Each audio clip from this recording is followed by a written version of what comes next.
Good morning, everyone, and welcome to Face2Face. Today is actually the last day of our conference. Today's session is the art of critical love, fostering love and healing in our learning spaces. Thank you so much for joining us today. My name is Megan, and I use she, her pronouns. And I am a Chinese American person with glasses and medium dark brown hair, and I'm wearing a navy sweatshirt. I am the conference coordinator for the New York City Arts in Education Roundtable. The Roundtable is a grassroots service organization working to improve and advance the state of arts education through professional development workshops, advocacy, and online resources and platforms to connect the arts education field. Although we are currently meeting via an online platform, the Roundtable would like to acknowledge that we work and live on stolen land. The place that we call New York City exists on the traditional, ancestral, unceded land of the Canarsie, Lenape, Munsee, and Wapinger people. We'd like to give a moment of respect to them, as well as to the Black and immigrant communities which have helped build the city we know today. As we travel in their footsteps, we recognize that all of our past, presents, and futures are intertwined. Thank you. I just want to share a few reminders. If you are having trouble with Zoom, please send me or Programming and Membership Manager Kinsey Keck a private message. You can also refer to our Zoom one sheet that will be pasted in the chat. Please keep your mic setting on mute unless you are the person speaking. And we encourage you to use the chat box to ask questions, share resources, and connect with other participants. Resources shared in the chat box transcript will be saved and shared in the following days. This call also includes closed captioning. To activate this setting, please click the live transcript button on your toolbar and then select show subtitles. This session is also being recorded and will be made available on the Roundtable's website, YouTube, and Vimeo channels. And finally, we are grateful for the generosity of our conference sponsors, Disney, National Dance Institute, the New York City Department of Cultural Affairs, and the New York State Council on the Arts. Without further ado, I would like to turn it over to our facilitators today. Robyne Walker Murphy is a nationally recognized art and social justice educator and administrator, and she is the executive director of Groundswell. And Jeannette Rodríguez Píneda is a Dominican American mixed media artist and educator and a teaching artist for Groundswell. Turning it over to them. Thank you. Good morning, everybody. Good morning, lovely people in the chat. You all are also kind. Definitely great to see everyone. I am Robyne Walker Murphy. I am an African-American woman. I have very big Afro hair with glasses, multicolored dress, and absolutely fabulous earrings, if I do say so myself. I love earrings. They're really like light and they're like coconut shells, and I love them. And I'm gonna turn it over to my amazing co-facilitator, Jeannette, to introduce herself. Good morning, everyone. Thank you so much, Robyne, and all of the wonderful humans who have set this up and made this possible for us to be in this space together this morning. My name is Jeannette Rodríguez Píneda.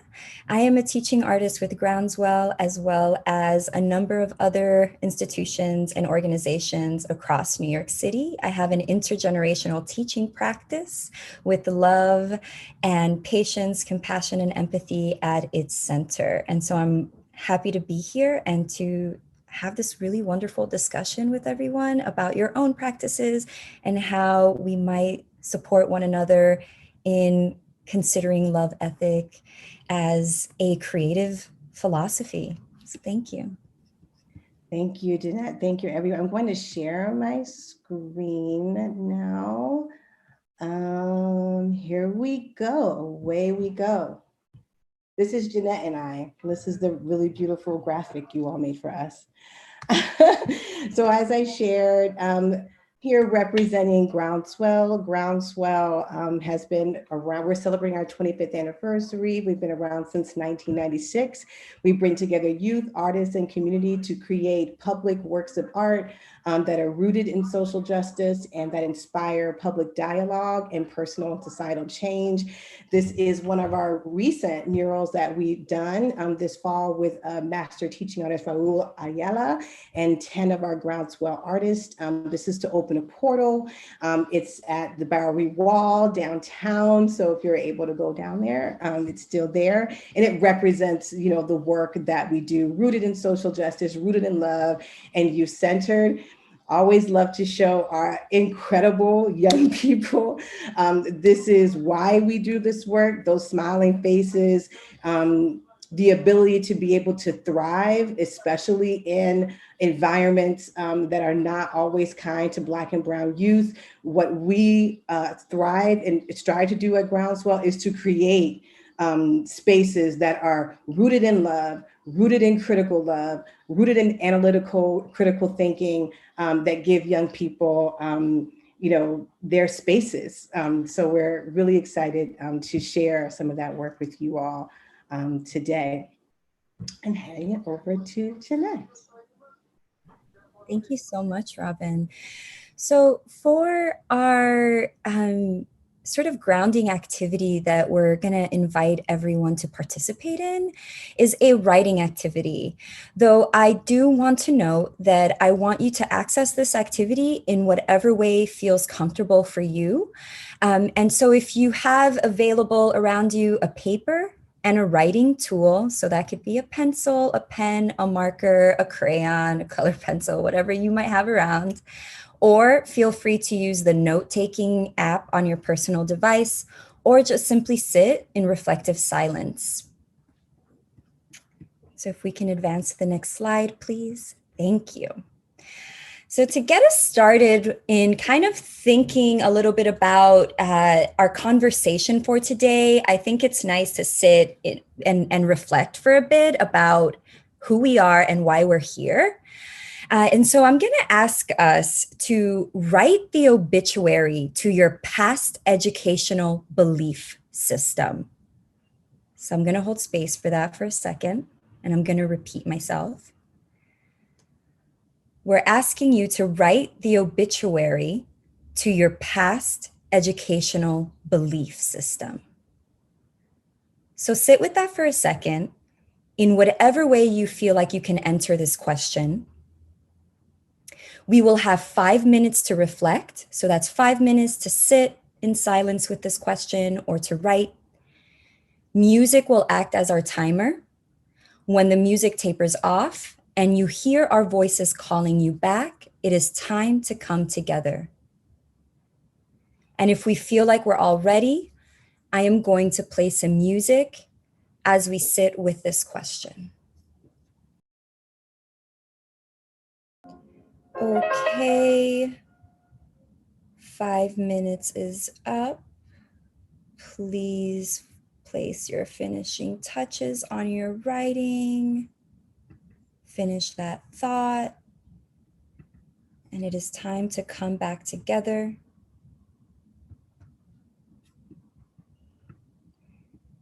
Thank you. Thank you for participating. And I'm going to invite folks that feel comfortable enough to share maybe a little bit of what came up for them, or even if you decided to engage with this activity through writing, maybe even share what you wrote. And please feel free to share in a way that feels right for you. So if you'd like to use the raise your hand function and unmute yourself, that would be wonderful. Or if you feel more comfortable using the chat function, that is perfectly fine, but would love to hear from some folks what came up for you.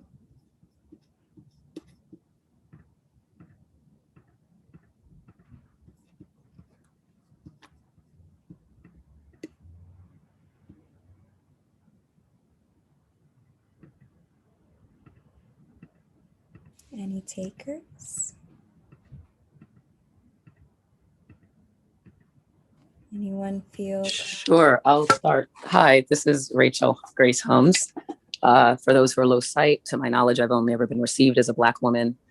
I am calling in from Brooklyn, New York, the stolen lands of the Munsee Lenape people, and pay homage to the Black chattel originators on this land. I will share just a few lines. I think this is an incredible exercise, BT dubs. Death befalls us all. We are gathered here today to put a final rusty-ass, tetanus-inducing nail to the adage, those who can't, teach. As we throw a final piece of shit soil on boys don't cry and girls can't do math, and hell, the notion that we can only be boys or girls. As we blast beyond the binding binary, let us pipeline our melanated to the holy sanctuary of higher education. And by that, I don't mean the arcane arcade of brick and mortar collegiate cages. No, I mean, let us hoist all our children to the hallways of dreams delivered and not deferred. That's all I have so far, because then I started to move to the music. I'm Rachel Grace, and I'm done speaking. Thank you. Rachel, thank you so much for starting us off and for being brave and open and for sharing such deeply personal words. And also, I feel like I need to sit with that a little bit on my own just because I loved it. I'm sitting here kind of crushing. Thank you so much. And you brought up such incredible points that I think, well, for me, resonate personally with my own journey within education, both as a student and also now as an educator. And so there's so much to unpack in what you wrote, and I'm excited to consider actually some of the things that you brought up in the next hour as we're moving along with our conversation. And I'm wondering if there's other humans that feel like they'd like to share a little bit about what. I think that Mary had raised their hand. Oh, someone raised their hand. Okay, I'm so. Hi, Mary Sook, also coming in from Munsee, Lenape, and Canarsie land here in Woodside, Queens. A short, salt and peppered haired Korean American woman, blue glasses. So this is what I wrote. Goodbye to you. Goodbye to achievement gaps and striving without thriving. Goodbye to data-driven top-down ways of being without any regard to the people in community. Goodbye to the idea there is any top of the class. Goodbye to hegemonies, the constant renaming of old systems. The slip covers do nothing but cover the old furniture that wasn't built for anybody but those who covet power above all.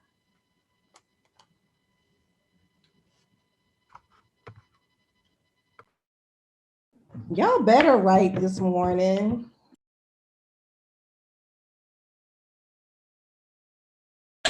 I could sit here and listen to these all day. This is fueling me and giving me so much life. And in hearing so much of this critique of power, right? Of what we consider to be power. This is going to be good. I'm sorry, I'm just sitting here like, this is going to be amazing. Mary, thank you so much for sharing those words, and also for going in and going into like this very personal space, and thinking about your journey through education. And I can also resonate with a lot of what you said, with a lot of it. I want to hold space for one more human if you feel like you'd like to share out. And if not, that's perfectly okay. Just scrolling through our faces. Give me a second.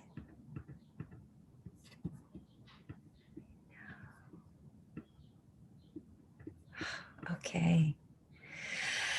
So thank you once again for participating in that activity. Also, it's a strategy that I use in my sessions. I love to have these rituals that my students and I engage with at the top of all of our sessions. And the prompt, whether it is a writing prompt or a sketching prompt or a movement, it's meant to get us really grounded and feeling deeply within this question that we'll be exploring for the rest of our day or our week. So I wanted to invite you to also sit with something that I often do with my students, and especially thinking about, an obituary, which can be slightly morbid for youth, although they really go into it and enjoy the play of it, of imagining the perishing of something that no longer suits. And then from that perishing, how something beautiful can grow and transform. And so that brings us to our next video. So Robyne, would you like to go for it? Absolutely. Thank you so much, Jeannette. That was amazing. And the writing was incredible, just echoing everything Jeannette said. And as we continue to explore what are the observable qualities of spaces that are liberatory, of spaces that are loving, of spaces that allow for young people to be able to thrive. And so I want to share a video with you all. And let me know to turn it up so folks can hear it. This is a video from an educator in Chicago. Her name is K Love. I love myself. Affirmation chant and begin. I love myself. She loves herself. I mean every single thing. She mean every single thing. From the color of my skin to the color of my skin. To my soul energy. To my soul energy. I do my dance like. I do my dance like. I do my dance like.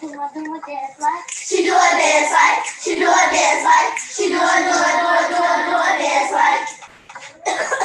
I love myself. She loves herself. I made every single thing. She made every single thing. To the color of my skin. To the color of my skin. To my soul energy. To my soul energy. I do my dance like. I do my dance like. I do my dance like.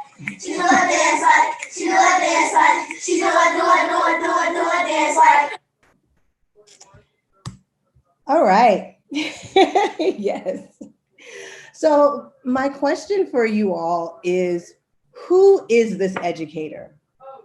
In this clip that you saw, what can you kind of suppose or glean from who this educator is? What values do they hold?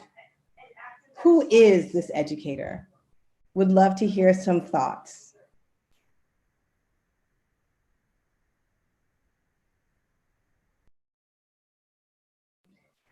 Again, you can put it in the chat. You can raise your hand, but you can also, put it in the chat. What does this educator value based on what you saw?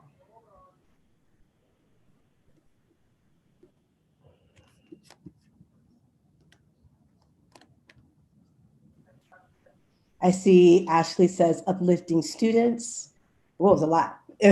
Values joy, and values empowerment. Okay, so these are great. Power of words. How can you tell? Black Girl Magic. Yes. How can you tell? So if you all are coming up with things, wise heart, each student, the values. How do you know that? What did you see? Centering students, loving your individuality, and how do you know? How could you tell?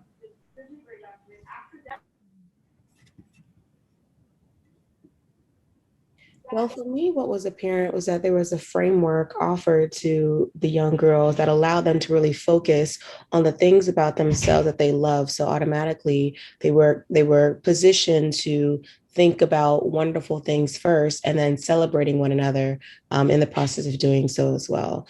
So I do think that the educator in the space was the one who offered the framework, but included the young people to be a part of that process as well. So the affirming words, you could tell that she was including them in that process as well. Thank you so much, Nella. Any other thoughts? There's a lot happening in the chat too. I'd love to hear some out. They said they love their skin. They expressed themselves in dance. The other students also affirmed. So the community affirmation. Mr. Land says, I agree, the students are the educators because the energy from your peers is powerful. Listening to those who you share an experience with is inherent to people. And so their affirmations to each other is even more greatly received. Beautiful responses, connecting to African ancestry, right? So there is the actual, what did you notice about the physical space that this activity took place in? It's in a circle. And what does, and why do you think that would be important? I think it's more important that it's in a circle where they get to face each other, they get to see each other's faces, they get to stand up and have movement and embody what they're saying, not just saying it, but actually physically receiving it as well as verbally, mentally, spiritually. There's no like chairs and tables to separate them or to like direct them to one singular person. It's all of them collectively. Mm-hmm. Yeah, and I do want to honor the chat box very quickly because I'm seeing quite a number of comments, and I lost it. I gotta scroll back up. Yeah, in this conversation around like this idea of like this being able to see one another, facing each other, Alexandra that says that there's room for everyone. And that to spotlight the person in the middle, and you're surrounded by support, and that it shifts the power dynamics. And then moving furniture in the classroom to make this possible. So also making space, like physical space for this kind of ritual to take place. Community support, everyone is equally valuable. The person is in the center and they're showered with affirmation. And once again, everyone can see one another. There is no leader, but everyone is the leader. So a shift from the I to the we, transforming a very clear school or educational space into a space of joy and creativity. And yeah, I think that I'm, as an educator who works in a lot of different spaces, I'm working in public schools all over New York, and also in community spaces and in residencies for the formerly incarcerated. I'm constantly thinking about this idea of a clear space for education. Like, what does that even look like? And who gets to design this? And then also, what are the psychological implications of those spaces? Especially when we are thinking about serving the whole of a human. And that certain spaces that are marked very clearly can actually be quite oppressive and work in counter to this idea of shared power. And Jeannette, I think what always gets me so inspired and interested in doing this with educators is how much we're able to assess from a 50-second clip. 50 seconds told you all of this. You were able to get all that from 50 seconds. And knowing that we have 30 minutes, 45 minutes, 90 minutes with young people. When we talk about spaces that can be liberating, that is how we create liberating spaces. In that 50 seconds, this teacher was able to do this. In those 45 seconds we have with young people, we are able to create the world that we wish was happening outside. And so that's such a really important value when it comes to thinking about how are we fostering spaces that are loving, spaces that feel safe, spaces that feel brave for young people. And thank you all so much for those really great observations. Okay. Anything else, Jeannette, before we go on to the next section? Let me know. All right, here we go. So you all answered this question really well. Y'all went in on that. Congrats. All right, so we're going to take a moment to examine our beliefs. So I'm going to share with you, we're going to share with you some quotes. These are actual quotes. These are things that I've heard from other educators, like when we were, in space together in the lobby or on the train on the way home. These are things that we've said, folks say as educators. So I'm going to share some of these statements, and we're going to do kind of like, if you agree, if you disagree, if you kind of feel neutral about it, we just want to hear, what your thoughts are. So I'm going to share a statement and just share if you agree. If you disagree, if you're in the center and you don't really know, there's like, I'm kind of like, two ways about it. And then we're going to discuss. All right. Okay, here we go. As an arts educator, my role is to expose youth to arts and culture. As an arts educator, my role is to expose youth to arts and culture. So do you agree? Do you disagree? Or are you kind of in the center? I'm going to stop sharing my screen. I want to see the whole group. Is that okay with you, Jeannette? Okay, cool. So as an arts educator, my role is to expose youth to arts and culture. Agree, disagree, or kind of in the center. So we got agree. This is one of my roles, agree. Someone has a thumbs down, Nancy. Some people say agreed. People are in the center. So one of the roles, arts and culture, agree when I'm at center. All right. So would someone mind unmuting and kind of talking about, like, if you agree, can you share why?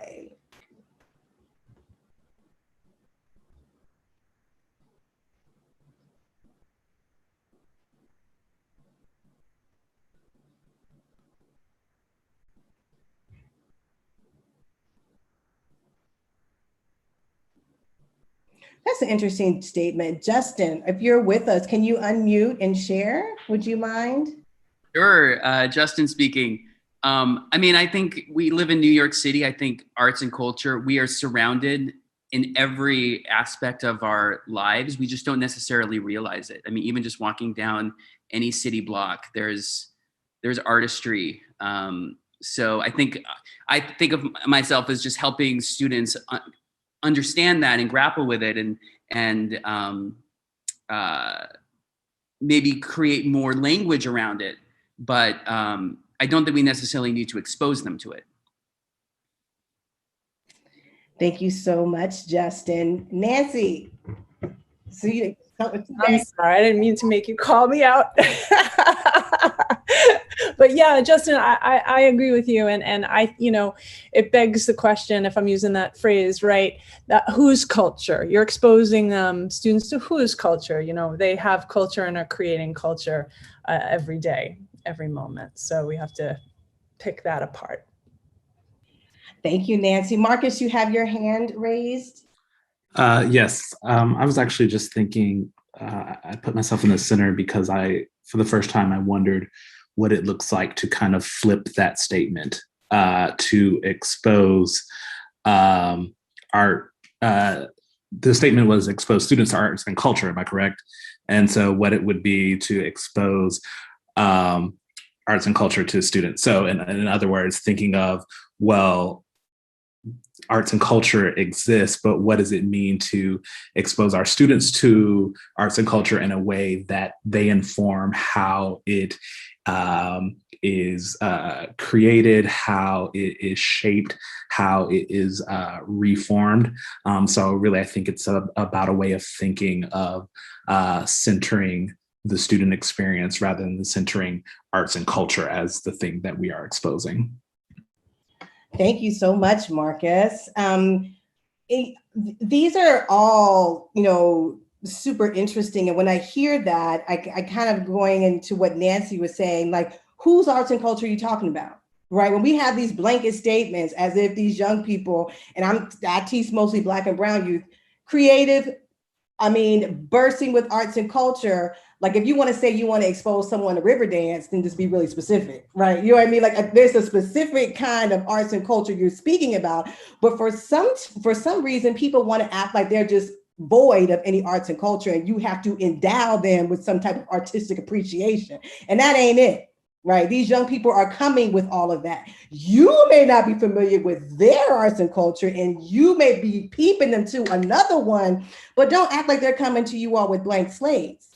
Right? One example I love to give is I love when we were on the train and they're like, it's showtime. I used to love showtime. Right. I used to love seeing these brilliant young people defying gravity, jumping up and down, like, their understanding of spatial relationships, their peer-to-peer feedback after each turn. Like that is arts and culture. You can't get on the train and dance on beat and not hit nobody. You can't do that. That takes practice. That takes an actual discipline.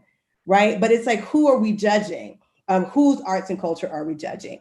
All right. So Toya says young people are driving cultural shifts, creating. Absolutely. So, be specific about like what arts and culture you're talking about. Okay. This next one, Jeannette, what's this next one?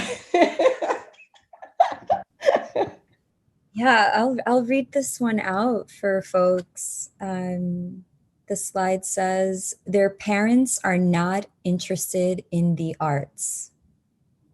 One more time. Their parents are not interested in the arts.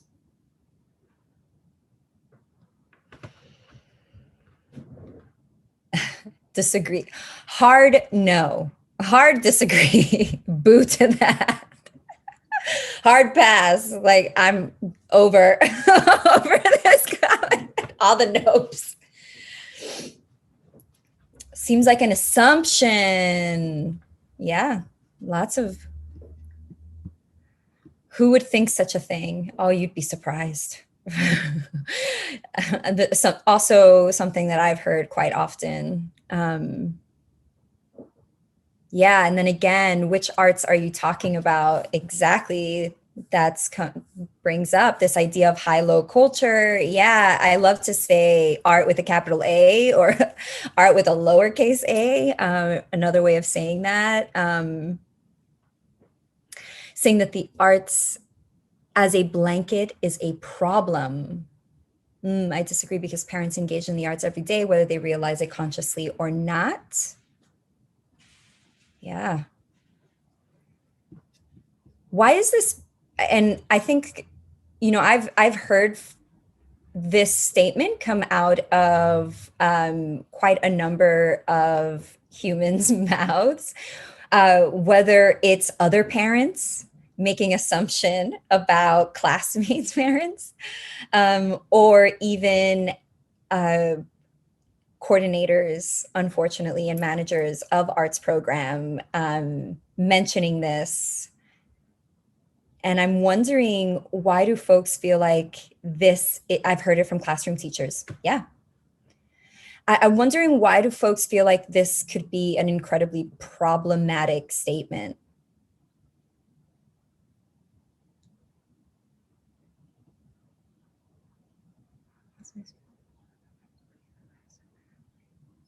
I'm wondering.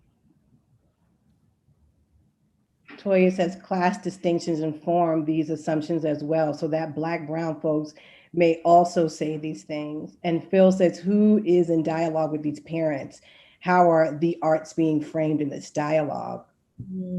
Riddled with elitism, narrow-minded, self-centeredness. It's problematic as it is narrow, making judgments without clear fact.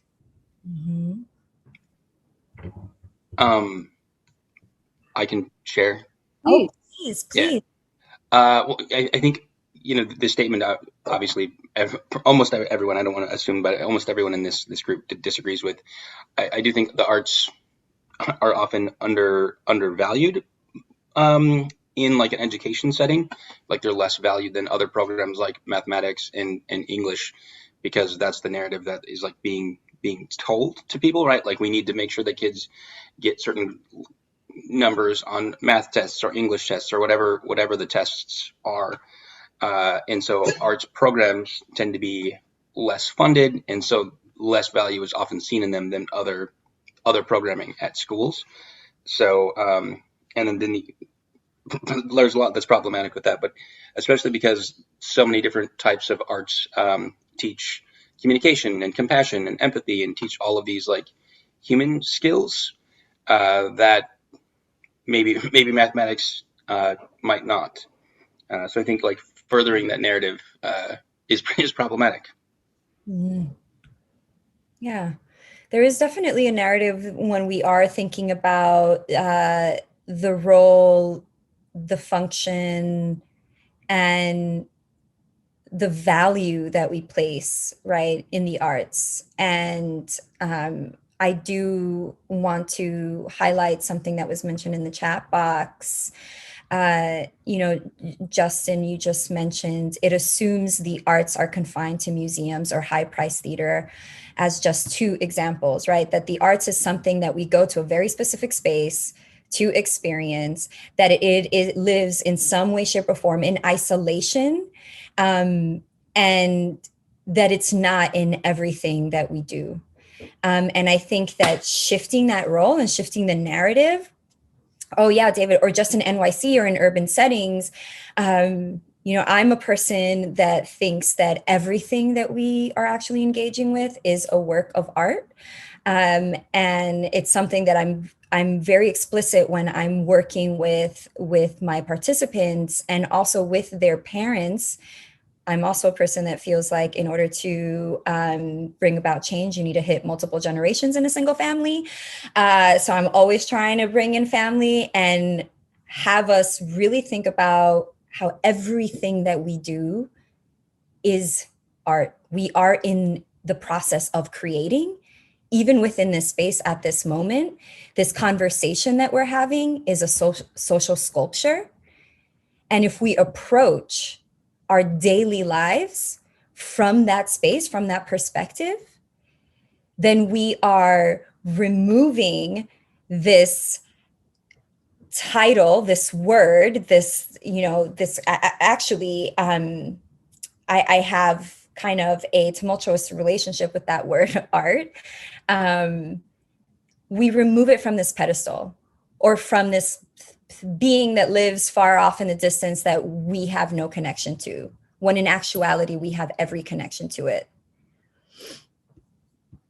And Jeannette, I just want to lift up something that you said that is super important, is that our work to foster these spaces where critical love and joy can live needs to be able to involve parents.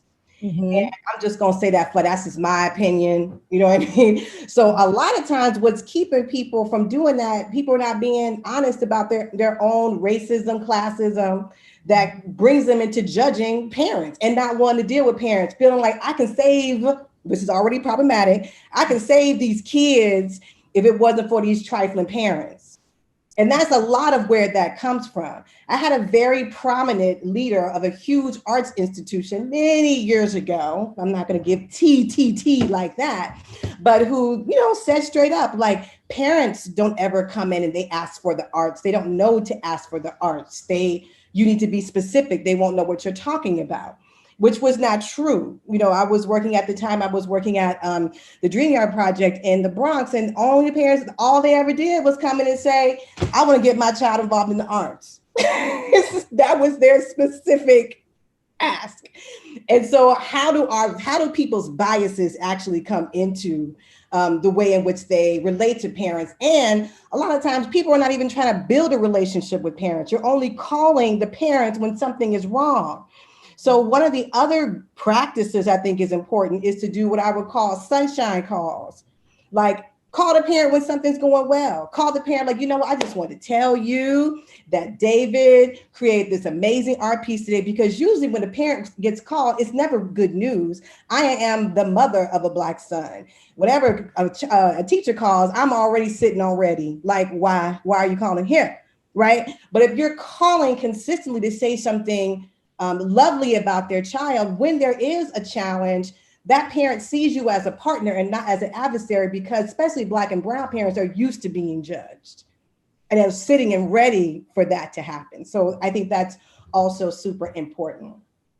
So we're going to go to, there's a lot of discussion about this, but it's already 10:50. It's like time is flying. All right, let's go to the next statement. A lot of these kids come from troubled homes. And we might spend a little bit less time on this one just because of time. So agree, Marcus.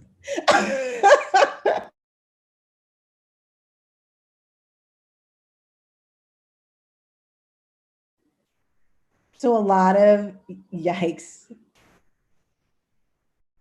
No. Again, assumptions. Lisa, do you want to speak to that at all? Sure. Again, it just seems like a blanket statement. And these kids, we have no idea where they're coming from. We have no idea how they behave in certain classes. So I think that when students come to me, they are full of potential. Thank you for sharing. Nancy, she objects to the word these also. Nancy, I don't mean to call you twice, but I would. Oh, and I don't want to take up too much space. Yeah, I just hate that word, these kids, these parents, these, we know what you're saying. Ugh, gives me the creeps. All right, so anything else, Jeannette, before we go on to this next statement? I just want to honor one other statement that was placed in the chat box. It's the last one. And please forgive me if I am mispronouncing your name. Kalia, code word. And I'm wondering if you feel a little comfortable sharing about your statement. Sure. I was just responding to Nancy. And the word these, like that feels like a code word to me of like y'all people, of very much referring to a specific group of BIPOC folks, probably Black folks with that word.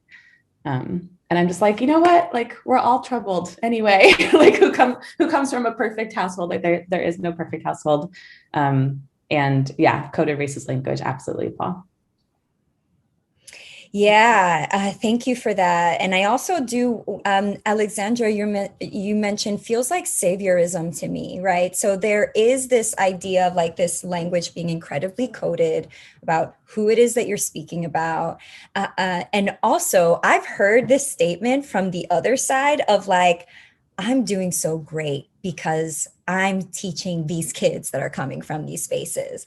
And it's like, well, what space are you coming from first and foremost? And rooted in racism and elitism. And I need to scroll up a little bit. Hold on, because it's going really quickly. Please forgive me. Thank you for extending grace. These troubling statements are pervasive in funding conversations with school admin and in articles that are used in teacher education, coded racist language, obituary time. Yes, I love that you're bringing up this language that is used, especially like with funding in the way that we begin to talk about the communities that we serve, and also why are we even serving these communities, or giving us this feeling that that we need to serve these very problematic also term communities. And I think that it is deeply rooted in racist ideology and in thinking about elitism and having giving us this false sense of purpose. Sometimes I often find that educators who make statement like this are in some way, shape, or form patting themselves in the back. And so I do want to just call that out also. Cool. So we're going to do maybe like one more. We're almost at the 30-minute mark, y'all. Wow, time flies. I'm going to go to, oh, I definitely want to do this one. Okay. Our programs, schools, clubs give young people / communities a voice. Our programs / clubs / schools, etc., give young people a voice. Agree, disagree, or you kind of neutral, like in the center?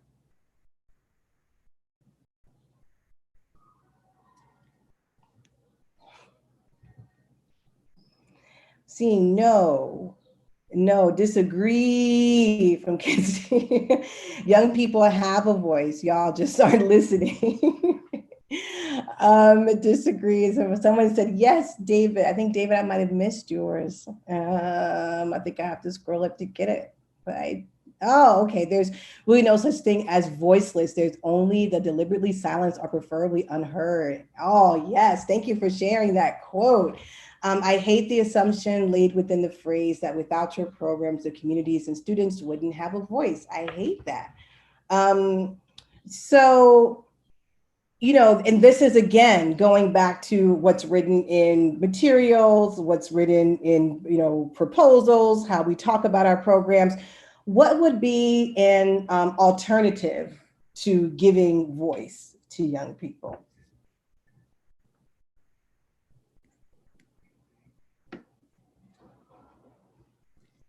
I'm saying amplify your voice. Mm-hmm. Censoring. Huh?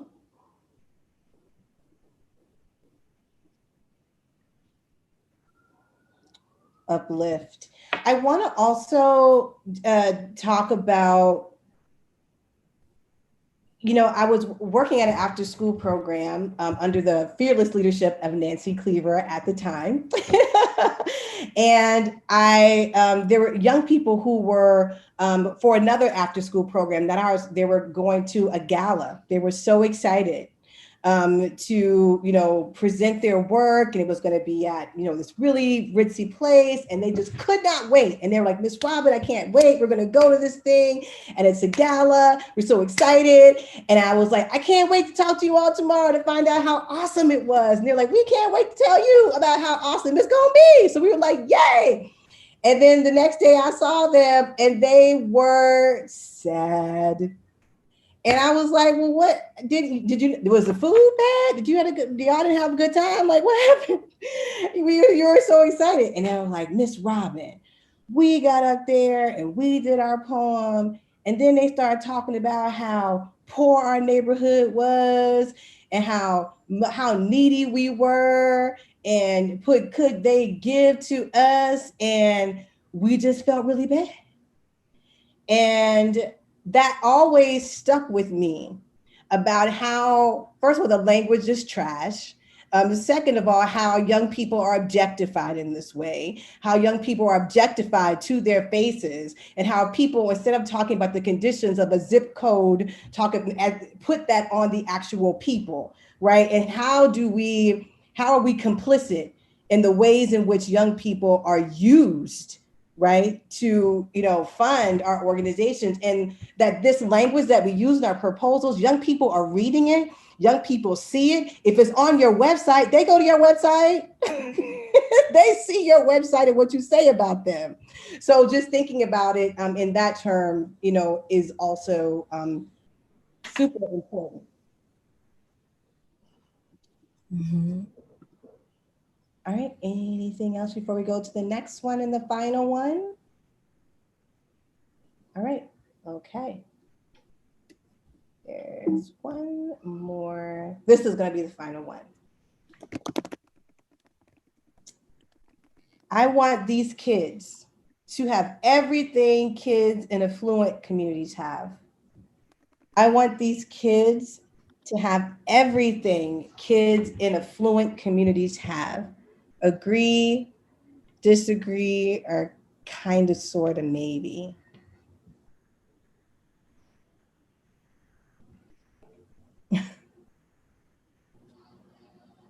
Seeing no, sounds like our president, but I digress. David, can you talk more? Would you mind talking more about that? Sure. Good morning, folks. There was a quote where I don't remember the exact quote, but Biden, before he was president, Black kids should have everything that that affluent white kids. I mean, he did one of the gas. Great, great, great, but there are belief systems that are not just naive and innocent because they impact policy, legislation, and then belief systems that are then perpetuated over generations and generations. So, and it's obviously existing in the quote unquote highest, power structures of this land, at least as it's currently constructed. So it's just it's just a perpetuating thing that kind of breeds toxicity and has us all in the chat going crazy right now. So thank you for that. Oh, reinforcement of caste.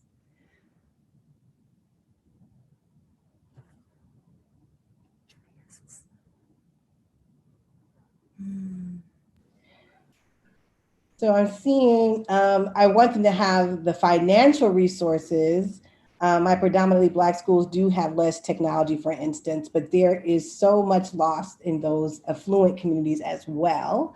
A very shallow class assumption that affluent kids somehow have everything reinforces the social class system that capitalism wants us to live in. He said, poor kids are just as bright as white kids. That's right. Assuming poor kids automatically means people of color. Any other thoughts around this quote? Yeah, there's this assumption that, resources is different than like values and characteristics, right? Like, justice is very different, right? And there's this, I'm just going to say this is not necessarily anything else anyone else agrees with. This is me. I'm not going to put this on Jeannette because Jeanette's innocent in this. Look, some people were thinking about the purpose of teaching Black and brown kids is to assimilate them so they act like, so they're white children. Like white children are the epitome of what you're trying to create. You're trying to create rich white children. That is educational success, right? We use at risk and we talk about children, we talk about Black and brown children as if not all children are at risk. Like I say, with that horrible person who was our president, at one point he was at risk. If someone would have got him some social justice education when he was a child, he may not have turned out to be what he turned out to be. But we only see at risk as if they're Black and brown, right? As if everything that's happening in these affluent communities are great, which we know is not true. As if social justice education and liberatory education is only for Black and brown kids, when we should know that there cannot be oppressed people without oppressors. And there's a lot of focus and work on the oppressed and not a lot of focus and work on how do you make sure that there's not a new generation of oppressors coming down the pipe. Okay. And so is there anything else, Jeannette, before we go on? I echo everything that you shared, and I also do want to honor something that was placed in the chat box. Phil says that at risk equals is educational redlining. And that's a really fantastic way of framing exactly what is happening behind that statement. And I 100% agree, Robin, although thank you for wanting to. I don't want to talk. No, I actually 100% agree. And I also think that when we are, working within the arts, which is, this conversation is just making me think so much about like what is incredibly problematic within arts education, and how are we like practicing decolonial like thought and process through our teaching, right? Through our curriculum. Like we all have this immense privilege to shape the tide in a space. And that tide has ripple effects, right? These are humans that are going outside into the world. And just sit and think about how many youth you interact with weekly. And I did this once, and I tallied that in 1 week, and I did this pre-pandemic. In 1 week, I was working with around 300 and something humans. That's 300 and something people that I have physical contact with. And those 300 and something people have friends, family, community that they are then sharing with. So within this privilege that we all have, with shaping curriculum, with shaping space, with shaping programming, comes so much responsibility. And I think that in this conversation that we're having, I feel that we need to also acknowledge all of the things that we need to abolish within ourselves first and foremost. And I think about this very personally as well. Like, what are the biases that I am holding on to that is inflicting very real violence onto my students? And it starts with language, yes. But also, what are the other things that are happening on the physical body level as well? What is my body communicating?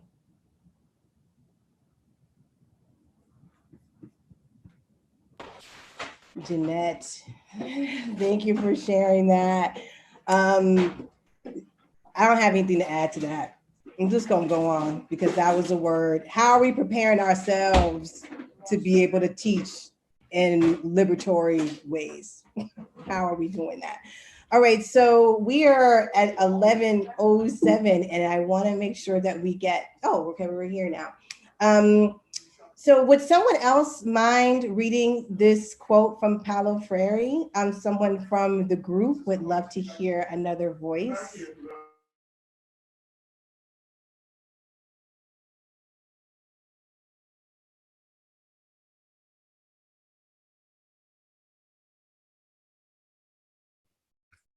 Sure, I can. My name is Sophia. Hi, everyone. This has been amazing. In problem-posing education, people develop their power to perceive critically the way they exist in the world with which and in which they find themselves. They come to see the world not as a static reality, but as a reality in process, in transformation. Paulo Freire. Thank you so much for reading that, Sophia. If you have not read the Pedagogy of the Oppressed, I highly, highly, highly recommend that you're reading that. And there's a whole section about the banking system of education versus the problem-posing system of education. Banking, kind of like you're depositing information to the brains of young people, and they are not thinking for themselves. You are putting it in their heads. And problem-posing, and we can think about it as an essential question, right? There's the enduring question that has many answers that we're all exploring together, where student is teacher and teacher is student, and there is this give and take that you're learning all together. And so in that spirit, many years ago at this point, when I was working at the Dream Yard Project about 11 years ago, I worked with some amazing young people and educators, and we came up with this framework for our core values at the time. So if you work at Dream Yard now, and these are not the core values, this was 11 years ago. So I'm talking about what happened 11 years ago. I can't speak about what's happening now, but just so you know, it may have changed. I'm sure it's changed drastically. But I want to share how, as a collective of teaching artists and administrators, came up with questions for 3 of our core values. And these were the questions for our Connect core values at the time. So definitely shout out to so many people, Kojo, Renee Watson, Austin Green, Kimberly Flores. These were some of those questions. What is community? What is our community? How can I contribute to shaping my community? What have I learned from my community? Who and what do I care about? What do we share? How do we create a space where people are listening and being heard? How do we engage community? What builds and breaks down community? What am I doing to break down community? What is the history of this community? And what are the negative and positive forces in our community? And how was this used? This was used in reflection questions. This was used to build entire curriculums around. This was used to help create community guidelines in the space. It was used in various different ways. And you notice that they're not statements, they're questions. With the statement, you've answered the question and you're done. With the question, it's infinite. It leads to more questions. It leads to more strategies, right? It multiplies and builds within each other. So I wanted to share this, and I'm going to hand the next section over to Jeannette. Just hold this slide for, I'm sorry, Robyne. No. I wanted you to hold that slide for just a second. Thank you. I do want us to just take a moment, and wherever you are, if Robyne, if you feel comfortable with this, for folks to screenshot this slide, if you feel like that's accessible to you. But also in turn, ask yourself, like, what are the questions and conversations that you feel you need to have within your spaces in order to co-create, right? And to reimagine, because I think that what Robyne mentioned, how this framework came to be was in collaboration with others in reimagining what are some of these what is the inquiry, right? And where does that inquiry live? So taking a moment and thinking about your own space, what are the questions and conversations that you have to have in order to reimagine and to co-create space together? And with that, I do want us to take a moment and revisit our grounding writing activity from the top of our session, where we wrote our obituaries to our past educational belief systems.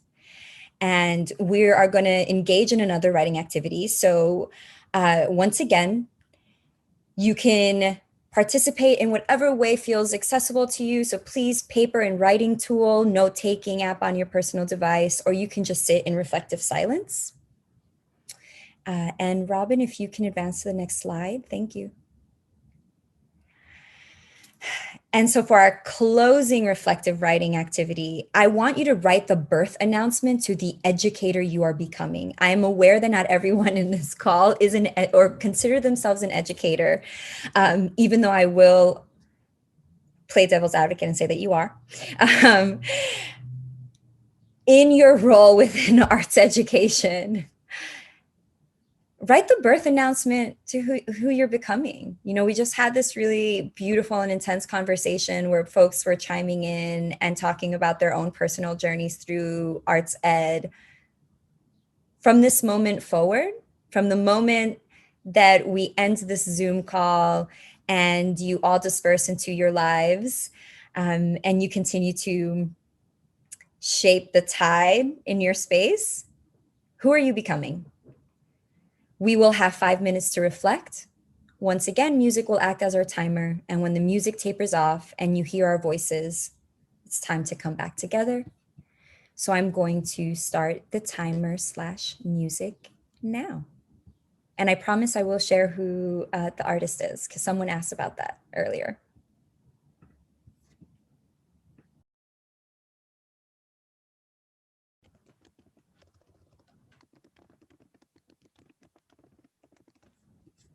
Y'all, the educators out in the space, you know how difficult it is to be speaking to an empty classroom. Why y'all doing it me like this? And I do not call on people. I'm not doing it. Don't do this to me.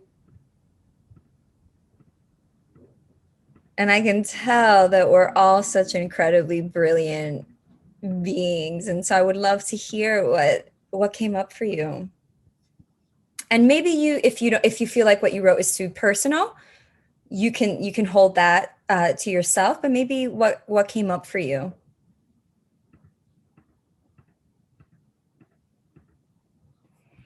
Katie, you have your hand raised. Please unmute yourself. I'll go. Also, you really got me with how hard it is to be in a room like this. Yes, y'all, come on. The thing I want to share is not actually the writing, but kind of something I was thinking about it of like, I feel like today gave me additional ideas of how to think about what it means to be a leader. And I think the two of you did just such an extraordinary job of showing, like, I don't know, I think I've been a little afraid of the word leader lately. Not that I think it's supposed to be authoritarian or anything like that, but like, how can co-creating space and be a leader? I know I'm not making a ton of sense, but I thought I was just really inspired by how much like space and guidance you both offered, as well as space and guidance. So so that was a lot of what my reflection was about right now. So thank you. Katie, thank you so much for naming that, and also naming the fear around that word, because that is a word within itself that needs a lot of unpacking. But it really made me think about biomimicry, right? And there's this moment in my classroom where I'm like, okay, I have the option of having this space be democratic, right? Like, what does it look like to have democracy at the center of this learning space that I'm co-creating with my students? Though I've been shifting that a lot and thinking that actually what we should be modeling is biomimicry, right? Not the knowledge of humans, but the knowledge of all beings. And why I'm bringing that up and how your statement made me think about that is that there's knowledge that is so incredibly important to uplift and uphold in all of the species that exist on this planet, in every single one, right?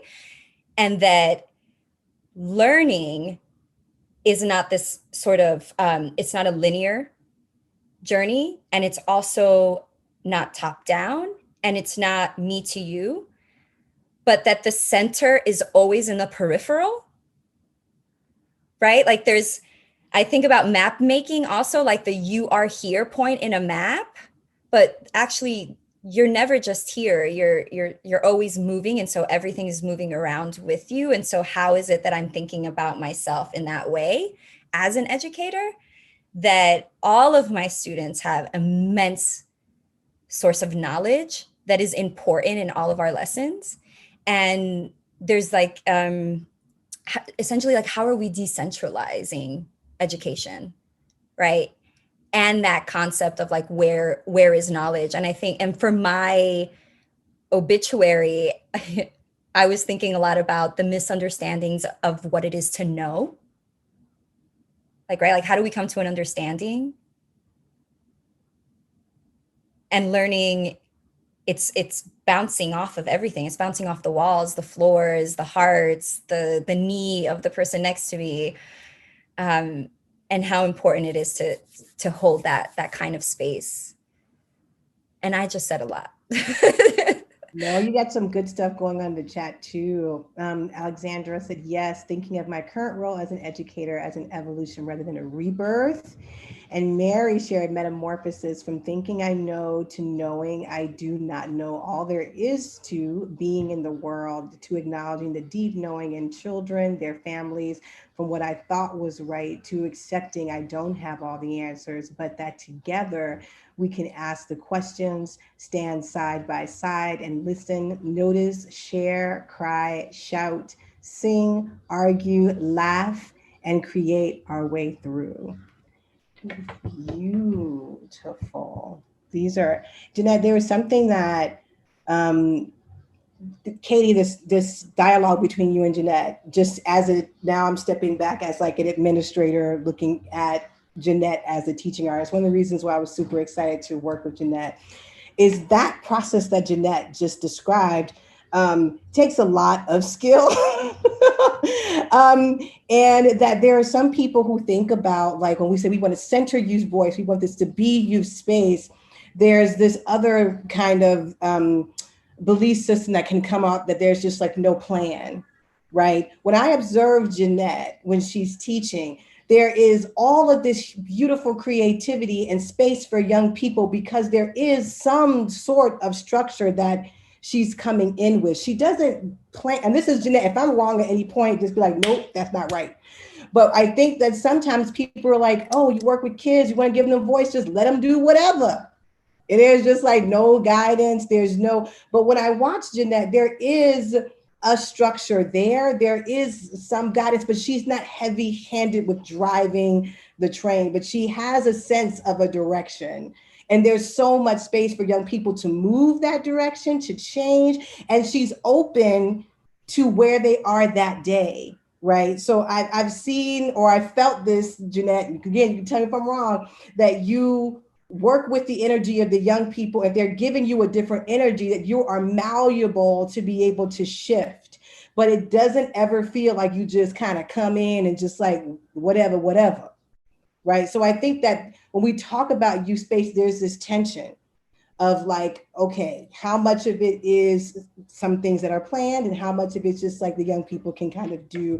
And I think there's a skill to that. And there's philosophies that you need to be able to have that are informed by your own experience and by, you just being a student of what it means to be an incredible educator as Jeannette is. The dance between structure and freedom, yes. Kate, the recognition that there are both simultaneously a center and a periphery. How do we hold these together and use them as tools to co-create a space for holding each other safely? Beautiful. Yeah. And the last thing I'll say about Jeannette, because I know we're gonna close. I'm gonna give you your flowers, Jeannette, because we have a whole bunch of evaluation systems that funders ask us to do, that people ask us to be able to fill out. My evaluation system is when I put my child in that class. That's my evaluation system. I have a beautiful 13-year-old son. When I put Ross in that class, and I'm telling you, there have been some classrooms, I would never put my child in this class, right? And I know that my program isn't good enough unless I would put my own child in that class. So think about your school, think about your space. Would you put your child in that class? Would you put your child in that school? If you would not, then it's not good enough. I would put my child in Jeanette's class. And that's why I'm sitting with her today. And that's why I wanted her to be here with you, because that should be your measure. Would you put a child that you love and care about? Because when you're working with young people, you should be able to look in their eyes and see your own reflection. If you don't look in their eyes and see your own reflection, you see something other than you can't properly teach that child. It's not really possible, right? And so that's also an important system of the evaluation of the heart and the soul, as opposed to quantitative and qualitative. Thank you, Robyne. I really appreciate that. And I think that,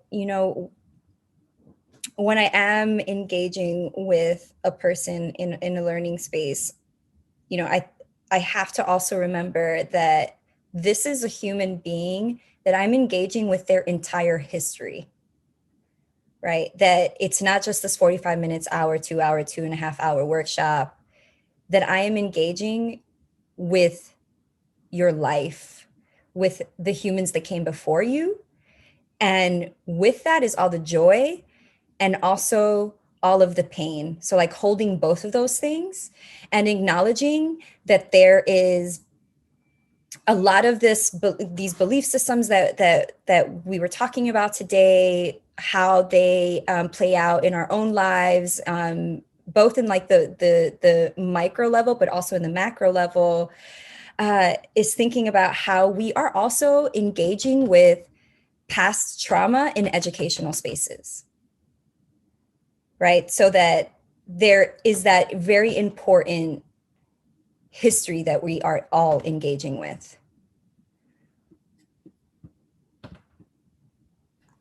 And I think that's our time. I do want to leave us with a little bit of a quote, which I'm going to copy and paste inside of the chat box. You know, we're sitting here and we're talking about love and we're talking about heart space. There's this, I mean, anything and everything that this person has put out into the universe needs to be mounted and plaqued on a wall. But I do want to mention bell hooks. Hopefully that is a name that rolls off your tongue, that you actually use with youth, that these are humans that are engaging with bell hooks. But I wanted to share this quote because it really is the embodiment of love as action. The moment we choose to love, we begin to move against domination, against oppression. The moment we choose to love, we begin to move towards freedom, to act in ways that liberate ourselves and others.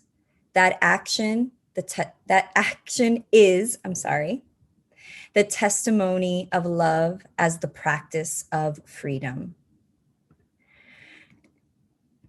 So that through love, we reach a space of true liberation. And so I want to leave us with that.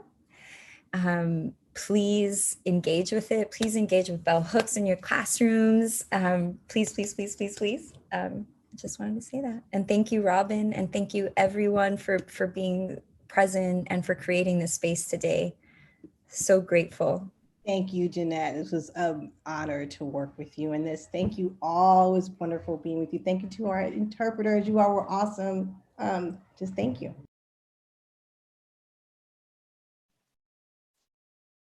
Thank you so much, Jeannette and Robyne, for an incredible session. Thank you to our interpreters. Before you leave us, please take a moment to complete a session poll that should be launched on your screen momentarily.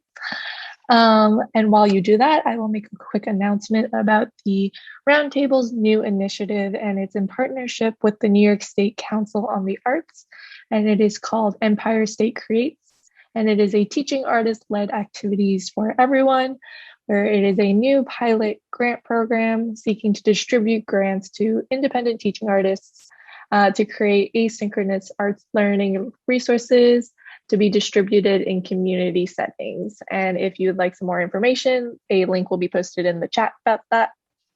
And then finally, if you'd like to join us for Show Your Face, it's going to be for the next 30 minutes, and we're just going to stay in this Zoom room, and it will be a post-session chat with David King, who is the Program Director of School and Community Partnerships at Community Word Project and a Roundtable board member.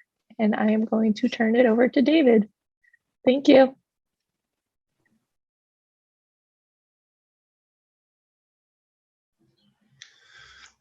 Thank you, Megan. For those who are able to stay, welcome. And first and foremost, thank you. Could actually say that for 15 more minutes. It would get awkward, but I could. Thank you to Robyne Walker Murphy and Jeannette Rodríguez Píneda. Speaking of words that probably need to be unpacked or whatever, in addition to leader, I'm going to say for your expert facilitation. And I hope you just own that. And for the shining example of what you demonstrated early on, Robin was talking about, you can take 45 to 50 seconds to kind of set the world where students feel safe and liberated. And I mean, obviously this was more than 45 seconds, but early on you set the tone. Even though, sorry, Jeannette, my camera was off, I was multitasking, but to make me feel welcomed and safe in this space, and really leaning into the learning. So thank you for that. Thank you also very much to Karina and Tara, our ASL interpreters, the work that you do and continue to do. All right. With that said, my name is David King. Visual description: dark brown, black man. I guess red orangish glasses. In the front, there's a bookcase to my right, and kind of a almost white wall behind me. And I'm wearing a green button down with like a lilac undershirt. Yeah, basically, I also want to say I'm not here to be the holder of the conversation. I just want to put out a few things that resonated with me, and then entrust that the beautiful people in this space who were also giving me life in the chat. Damn, this chat was good. We'll share your own thoughts, questions, and whatever. So with that said, a couple of things that just stood out to me. There are many things, but some things that I absolutely captured were the cyclical nature and the beautiful thoughtfulness of the opening and closing prompts, the obituary to your past educational belief system, the birth announcement to the educator you are becoming, and the wonderful share outs from Rachel and Mary and others. The 45 to 50 seconds that I mentioned already, the sunshine calls that Robin mentioned, allying with parents, involving them in the arts, letting them know that the arts is part of the educational process. Jeanette's call about getting into our bodies, the quote regarding the world not being a static reality, the give and take between teachers and students, and that how Jeannette grounded that in that learning is not linear. The center is peripheral. And just some questions, and one final note, and then some other questions that stood out. Robin's quote, their evaluation of the heart and the soul rather than the qualitative and the quantitative. And then finally, 3 questions. Whose arts and culture, right? Whose arts and culture are we judging? The call to be specific, and ultimately, who is centered? Who is centered? Who is orbiting? And who is being listened to in earnest? Those are a few things that just kind of stood out to me. I'm curious to get other people's, like, what are you feeling right now, or what are you burning to say into the space? I invite you all to inject how you want to. Unmute, use the chat, but I inject you to please speak with each other.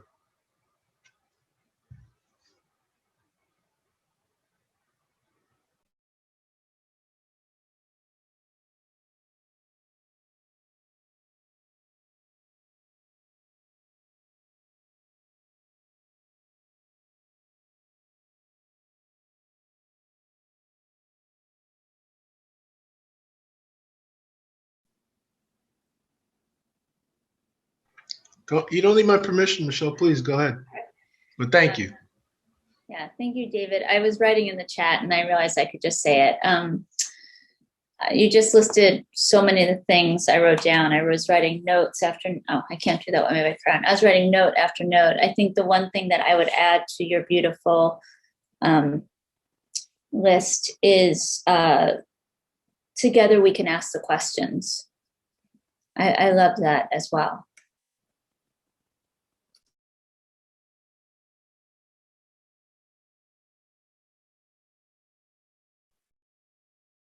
David, if I may, there was a moment when both Robyne and Jeannette spoke very sincerely and honestly from their heart, like they were guiding us through our own sort of reflective process. But there was a moment when they also sort of bared their own thinking in a way that I thought was really transparent and really wonderful, coming back to that question that I think Katie had about, the role of a leader, right?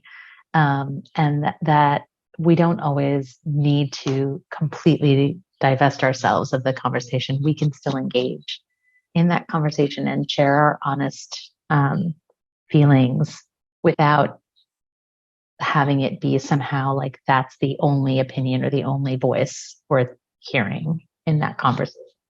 I really appreciated when Robyne talked about the value of social justice education for everyone, right? And when Jeannette was talking about sort of being organically and authentically herself in this space with the young people that she shares that space with. So that just kind of reminded me about that sort of holding space for folks, but also being honest in that space. Thank you so much. That vulnerability you're speaking to, the give and take, the teacher and learner side to side, as opposed to a gap in there. I'll just also, separate from that, invite you all again. Yes, I'm playing facilitator, and it's in our bodies that I'm giving you permission. But there's so many people in this room I respect, admire in your own rights. Please, I'm just the guy who's like, all right, here's something to talk about, and we were all shared this experience. So, there you go. Unmute yourself. There you go, Amy. Go ahead. Yeah, Alexandra, that also brought for me up this idea that somebody wrote in the chat that we really need to shift to asset-based language. And that really resonated with Mary's, poetry that said, like, what is something that we put over the furniture to try to make it look good? Like just shifting the language we use isn't shifting the mindset, isn't asking the deeper questions. Why do we do what we do? I've worked at organizations where they said, we're a 501c3 theater, and so we have an education program to give back. But give back what? Give back to who? I think these are the questions that we need to start asking ourselves, and not just shift the language, but shift our understanding of why it is we do what we do and who we're serving and why. Not just push the cushion over the couch, as Mary said, much more eloquently than I'm saying. And in hearing you say that, Amy, the give, thank you for that, the give back, hearing that now out loud almost indicates or infers, well, maybe there was something taken initially or stolen. And if that's the case, are you prepared to own that and say it out loud? Are you prepared to say, even if you weren't the original thief, but you're certainly benefiting from something that maybe was handed to you, and how was it handed to you? And can you backwards map there? And, so thank you for injecting that into the space as well. Other thoughts, questions, and also, how are you feeling? Another thing to consider or share in the space. How are you feeling? How is it living in your body right now?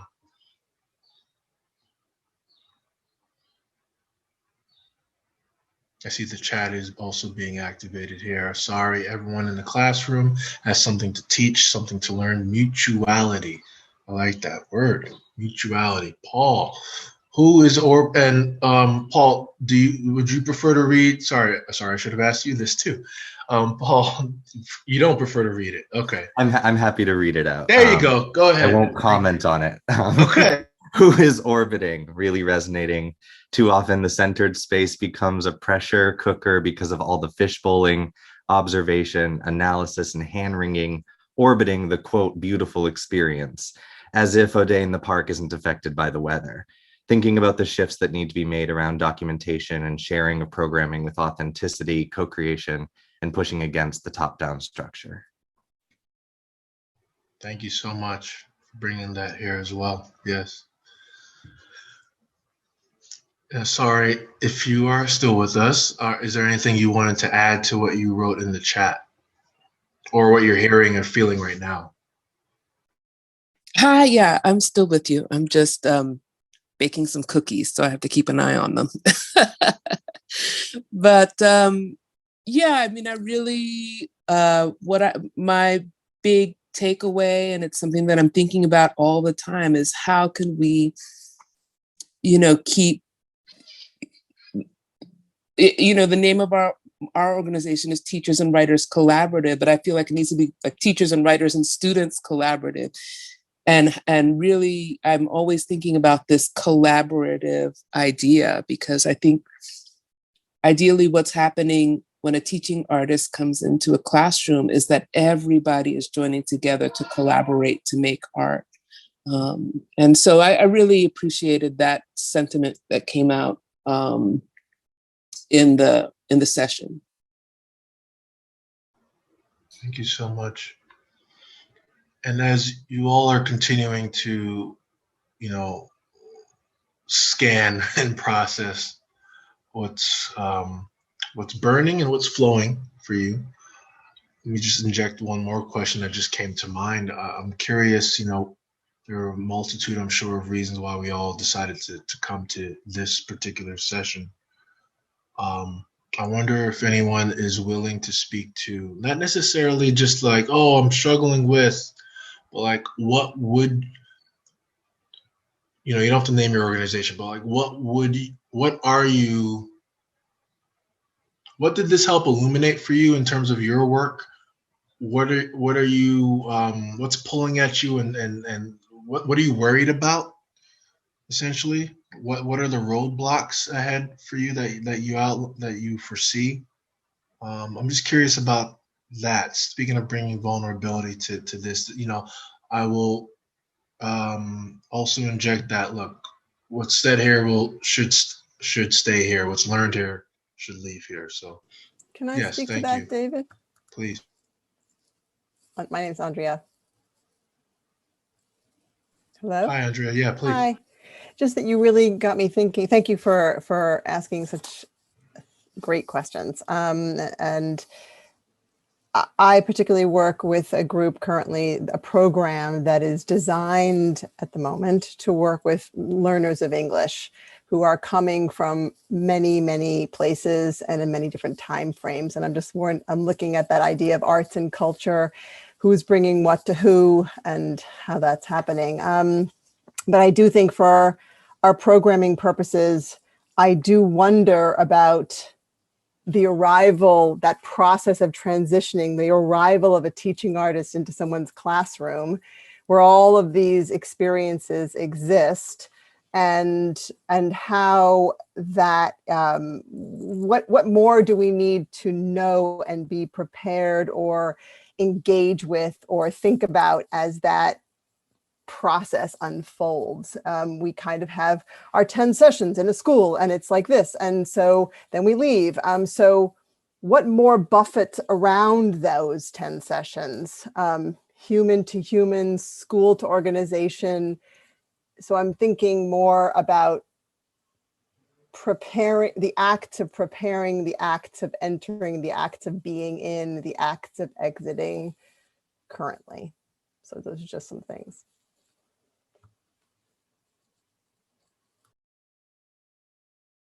Andrea, thank you so much for that. Thank you. Really appreciate that. Any other, whether in response to that as like, hey, something that's helping me, or just again within yourself, really the vulnerability into this space that we're sharing right now. Yeah. Hey, Mary, go ahead. Hey, David. Thanks. The question that I wrote down during the talk was around my discomfort of being an itinerant teaching artist, and am I no different from police officers and teachers who live outside the community that we're entering? Right? That was a real gut check for me, and I think about that a lot. It's like it's just along the same questions of entering and exiting and how to do it, sort of knowing that's, we're part of this system, part of the ecology, the arts ecology in New York City, and the sort of realities of it.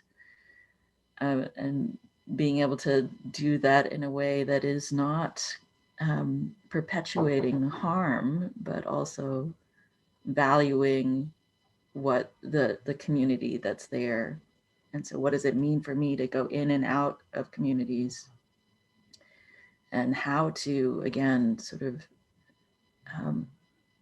like enter with permission, preferably with invitation, and then also does that exiting is not a final goodbye, but that it's like there is this possibility of continuing the relationship, right? So that can be that there's a mutual growth and a possibility of more coming from that relationship. So that's where I am sitting. That's my learning edge at the moment, is like asking those questions over and over again, and knowing that in every time I go to a new residency that I have to sort of ask those questions again and again. Thank you. Thank you. Other thoughts, other questions? One more question that that I took note of from the session, and I think it's already being addressed here. Excuse me. Is Jeanette's final question: what questions and conversations do we need to have in our spaces in order to co-create and reimagine? That stood out to me. You know, I'm in multiple spaces right now, including work, but multiple spaces that I think are more invested in a sense of, well, yeah, I'm more invested in a sense of vulnerability, but also that are also knowledgeable of a track record, be it field wide, be it my own personhood or whatever, of like, okay, I'm not just starting in the field anymore and just wide-eyed or bright-eyed and bushy-tailed. There's a history I can actually refer to now, and that informs how I'm just going to speak from the I, move in and through these conversations, these questions, the ideation. So for you all, what comes up for you when you hear about, you know, Jeanette's kind of call to action, or at least just inquiry to us, right? What questions and conversations do you feel you need to have in order to recreate, co-create and reimagine? I'm going to speak from the I of being an ED, an executive director, and it comes back to the capitalistic structure that we all live in, and how do we talk to funders about this, not about this, but with funders, and how do we change their expectations, right? And I say expectations because I think there is a whole universe that comes from the funder, and the idea of how do we support this work, and how do we and who are we going to support this work, and what could we do differently if we weren't going to these particular funders, and just all of those questions. And I think as a field, and this is something that some of us are talking about, and I believe we need to talk about it more, is how do we do this funding? Because we all want to pay our teaching artists as well as possible.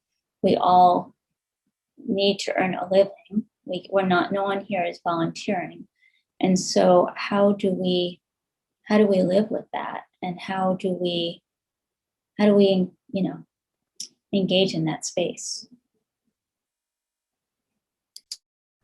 Thank you for bringing that. That's a needed practicality of this too, right? Artist spaces blue skies. We love, well, I won't do that. But the practicality is key. I also see more wonderful thoughts in the chat. And Amy, I thank you for sharing that in the classroom as well. Yeah, that is definitely a reality that I can. Speaking of, I'll just read it very quickly. I was struck by the comment that when a parent of a Black or brown child gets a call from an educator, it's almost always because there's a problem. It's making me re-examine how are we connecting with parents and how are we sharing the power, the beauty, the joy their children are bringing in the classroom. And then Kate, can I invite you to read what you put in the chat? Or would you prefer? Let me know. Sure. Thank you. Well, it was a response to Mary's question because I think we all experience that when we're going into a space for a very short period of time. But, I'm trying to think of like expansive metaphors that can bring that quality of joy and love into a teaching artist coming in for a short period of time. So I like to think of it as like a seasonal migration of birds. That the trees and the ecology of the place that we are visiting is already there, and it's already strong, and it's already powerful. And, we're flying in, and we're nesting in the trees, and we're experiencing the flowers, and we're just, it's this beautiful thing. And then we're on to the next thing, but there's a lot of return. I mean, I think in my organization, we value community building and relationship building. So we tend to work with the same places year in and year out, and we get to know the ecology of a place. So, yeah. It's just one metaphor of how to look at it.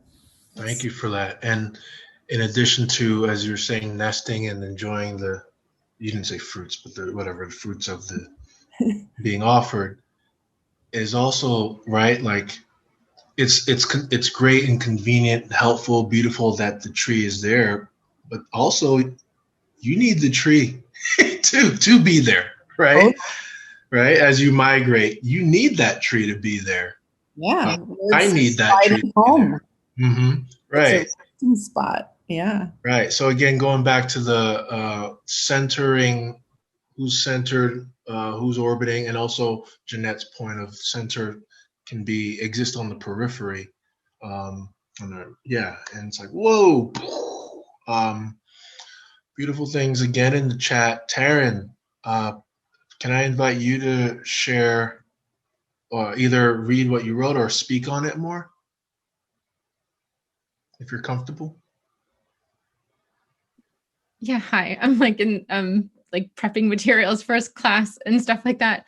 But yeah, I really loved what Jeannette was talking about in terms of I've been thinking about this for like a really, really long time, especially when you're not part of the community, and like this idea of like the birds kind of like coming in. And again, like I love the birds analogy and stuff. I wrote in the earlier chat about connecting. Like I love that Jeannette was talking about biomimicry and thinking about like ecology and things like that. And I'd written like the thing about murmuration, and with murmuration, it's like the whole idea of like when birds like oftentimes they talk about it as starlings, but when birds like are in flight, the way that the group can like shift and change directions, but like no bird ever runs into each other. Like, so like as you come into the classroom, you might come in with like a structure or something like that. But like as the students take over, like when they enter into it and like change the direction, that we all follow in the direction, and then someone else and we all follow in the direction. So there's that. But what I wrote in the chat is both about the ongoing work that we need to do to unpack ourselves, our biases, all the unlearning that we really need to do and be working on like continuously, so that we can like live through love and like presence, I think, and honoring and gratitude. Live from the spaces that we want to where I hold at least my values, And Dr. Emden has been working a lot on like he has a book coming out. It's called like Ratchedemic. I think that's what he's calling it, Ratchedemic. You have to be careful with anyway. So he's talking about like the ways of like honoring the rights of students and things like that. And it comes from like this place of love. And with radical hospitality, both of like these talks too, if people haven't seen them yet, they're on Lincoln Center Activate's site. So you can listen to both him talk and they talk together. But radical hospitality, I work both as theater and museum educator, and it's both about like receiving people into your space, like I would say that like as a museum, but also like being a guest into like other people's spaces, and just all like the kind of like thinking around that. Thank you for that. I know we are at time and I want to respect everyone's time, but thank you for leaning into the vulnerability with me and help teaching me things today. I'm going to put something in the chat that has nothing to do with the Roundtable or sponsored by it, but there is a Arts Workers March on May 8th. I just invite you all to check it out. The city budget is kind of spitting in our faces. So, you know, there's something that we can do about that. With that, I will turn it over to the lovely Kinsey. And again, thank you all. Thank you, David. We appreciate you so much. Thanks for holding this space for us after the session to debrief and continue being in conversation with each other. Really appreciate it. And appreciate you all so much for being here. We're going to head out now. We do have 2 more events today. Today is the last day of Face2Face. So join us if you'd like in half an hour at 12:30. For an hour, we're going to be having our last community dine around. That's going to be lunch with our the Roundtable board. So please join us if you have the time. And if you need the link for that, you can just send me a chat, or you can send me an email and I will send that to you. I'm putting my email in the chat. And then following that today at 4 p.m. from 4 to 6, we're doing our conference closing event, and it is called Call and Response: Innovative Thinkers Propose Radical Solutions. And it's going to be an incredible chance to hear from some thought leaders in the field about some radical ideas that they have for some problems in our field. So please join us for that. We're also going to be able to watch some incredible art being made at the same time. So simultaneously, as our presenters are sharing their radical ideas, we're going to have Rachel and Rebecca Crouch. They are a sister artist duo. They'll be creating a live work of art in response and in conversation with that presentation. So please join us for that as well. And again, if you need a link to that, you can just shoot me an email. My email is in the chat. And that's it for us. Thank you so much. Have a lovely afternoon, and I hope I'll see you soon.